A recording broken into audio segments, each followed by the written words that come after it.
My leg, my back, my pelvis, and my crack hurt really, really bad, and it's not just because I have severe advancing nerve damage in the lower portion of my body due to a freak accident. It's because I've been trying to lug around this freaking thing for the last week, and I think it's gonna kill me. I think this is finally what kills me. This thing's f***ing huge, dude. It is 1:14 p.m. Let's get down to business.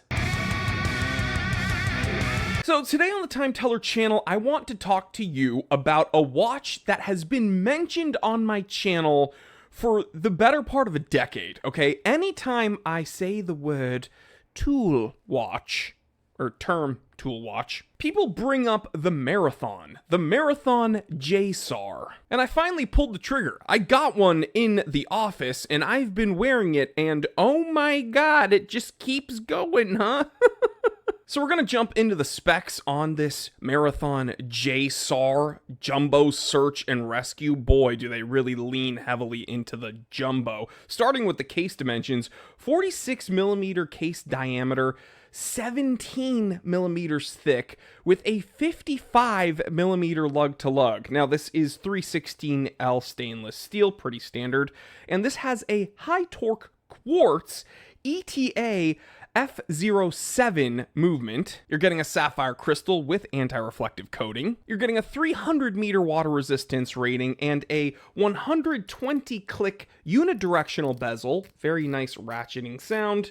And yeah, this is definitely functional. Won't back out on you. Easy to actuate, but not sloppy. And you're getting the Mariglow, which is their proprietary lume on this watch, kind of to compete with Seiko's Lumabright. And actually, it is quite impressive. It's very good. No Lumabright, but I mean, nothing else really is. Now this watch, Jumbo Search and Rescue, that's, I think, a very fitting name. It's very rugged, it's durable, it's a bold behemoth, and I can see this as an integral piece of kit for someone who requires that level of, like, just sheer durability when it comes to a wristwatch. This is an incredible tool watch. However, and this is where it gets kind of tricky, it's massive. Now you can see I'm just some nerd. I'm just some nerd in the office that yells into a camera, and like, I have my sleeves rolled up, not because it's terribly hot in here, but because this thing will not fit under the cuff. Okay, this thing with a 17 millimeter case thickness,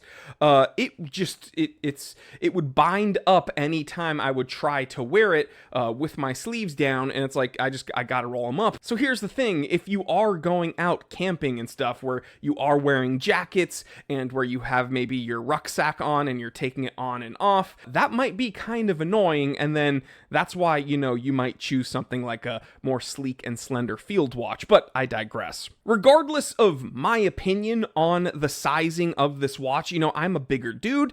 I think that I can pull this watch off. There is something inherently wrong with the case dimensions on this watch for the majority of people out there. 46 millimeter diameter is not crazy. I don't think that is actually the measurement that makes this an issue. The 55 millimeter lug to lug is substantial, and I think for a lot of people that will be an immediate turnoff, but I think the biggest indicator of how cumbersome a watch will be is the case thickness, and at 17 millimeters, that's just crazy for most people. So I get it if you're like military personnel or, a search and rescue guy or someone who this watch was designed for, it might seem practical and functional, but for anyone else, it might just, lose all of its practicality day to day. But let's not ignore what this watch does well, because this watch actually excels in a lot of areas. Supreme durability. I mean, when it comes to tool watches, I get why people always mention this Marathon JSAR. It just feels like an absolute tank, and I'm not talking about a Cartier. It just seems indestructible. I mean, it's like, I don't know how to describe this other than it is just a beast. It has drilled lugs, so if you don't like this factory silicone strap, you can put on another, maybe, something like a textile strap, like a sailcloth strap, or even, a NATO strap. But them giving drilled lugs to this watch, I think, huge plus. The legibility in normal light or low light is incredible. It's just a very easy watch to read. And honestly, if you're someone who wants a watch that is kind of your SHTF watch and you're not really into G-Shocks, having something like an analog, JSAR might kind of round out your collection without having to go the resin route. But again, the flip side, 55 millimeter lug to lug, 17 millimeters thick. Again, that 46 millimeter diameter isn't actually the issue, I think. I just think that this is too bulky and a lot more watch than most people would be willing to wear every day. And then, yes, I guess there's a con with the, over $1,000 price tag for a quartz movement. I don't really see an issue with that. This is actually quite a good quartz movement.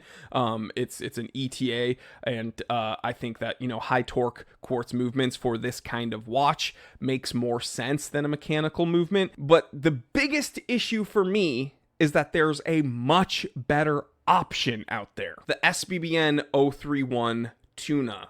Yes, that's right. I know I've been kind of dunking on Seiko lately, but this Tuna is the better option when it comes to an SHTF analog watch. And here's why. This Tuna has a 47.7 millimeter diameter, and I know what you're thinking.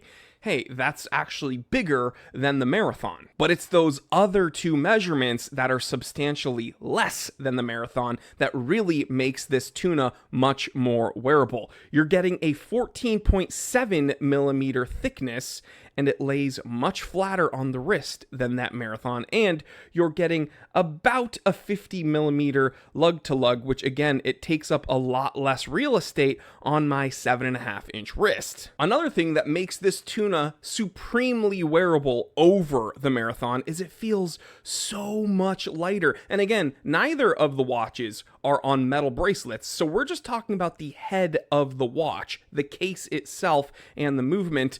This Tuna is substantially lighter and much more comfortable on the wrist. And personally, I think the 7C46 high torque quartz in this Tuna is much better than the ETA, but you can argue in the comments about that. So in conclusion, this Marathon JSAR, it makes sense that when you are talking about the best tool watches available, this has to be on the list and it has to be considered. It's just too good to ignore. But when we're talking about the same level of functionality in a much more wearable package, the Seiko Tuna SBBN 031 is just a better option. And I know a lot of you guys out there who've been following me for a while will argue that I'm just biased because I've had this Tuna in my collection for a very long time.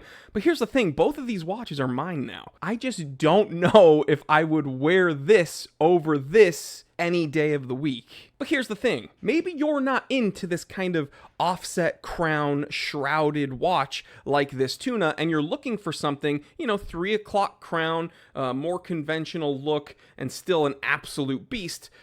This Marathon might be your choice, and maybe you're a dude that's even bigger than me. This also would be your choice. Another thing that I kind of have to complain about is the offset date on this Marathon, and you're getting a day date with the Tuna. It's just, I don't know. There's a bunch of little things that make me choose the Tuna over this, but the biggest thing is the case dimensions on this. That's what makes me choose the Tuna over the JSAR. But let me know what you think, guys. I know a lot of you guys enjoy this watch, and I hope you didn't take this as me, just viciously dunking on it, because I think it's an incredible watch for what it does. I just think for a lot of people out there who want that level of durability and functionality, but in a more wearable watch, there are other options, and thankfully I have one of those options in my collection, which would be the Tuna. But leave me a comment. I learned from you just as much as you learned from me, and I will catch you on the next one. Stay happy, stay healthy, stay blessed. I'm Jory Goodman, the time teller, and always remember, I didn't invent time. I just tell it.